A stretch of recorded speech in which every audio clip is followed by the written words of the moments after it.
Hey everyone, welcome to Taiwan on Fishing. Today we'll be talking about a must-try cold water smallmouth bait. It is the Jackall Deracoup. While I find this bait really excels in the spring and fall, I have caught them in smallmouth in the summer, as well as seen people use them in the winter or through the ice for walleye and lake trout, and I'm sure you can catch the odd bass too if the season's allowed for it. Comes in a number of different colors, like Darashad, silver, HL, black gold. Those are a couple of my favorites. Comes in half, 3/4, and 1 ounce.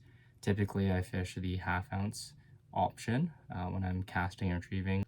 Basically, the deeper you're fishing, the heavier you're going to want to go, or if there's more current, you're going to want to use a heavier lure. So 3/4 and 1 ounce for those heavy current and deep water situations.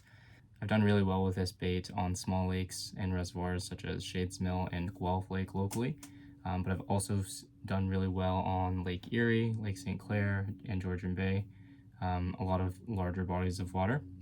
Typically, people will actually fish this in a larger river system as well, like the St. Clair River, Detroit, or the Niagara River. Then you're going to be using that 3/4 or 1 ounce because the water and current is just moving so fast, and keep your line as vertical as possible. I'm not going to have my line away from me. I'm not going to be casting it out very much. Now, you can fish this bait a number of different ways. You can fish it cast and retrieve like a spinner bait. It just kind of spins that tail. You'll see schools of smallmouth just following it and all the way back to the boat until one decides to commit.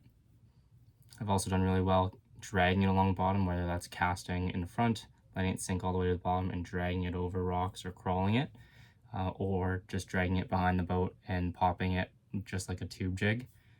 You can also vertical jig this bait beneath the boat in your sonar. You'll mark it really well. It's heavy enough to stay beneath the boat if you're not moving super fast. As far as tackle goes, I like to throw it on a medium heavy casting rod. You can throw it on spinning as well, but a lot of times this bait is heavier, so it's half to 1 ounce, and most of my rods are going to be on that heavier side in casting. As far as line goes, I like to use 20-pound braid with a 12 to 14-pound leader. Taiwan on, and good luck fishing.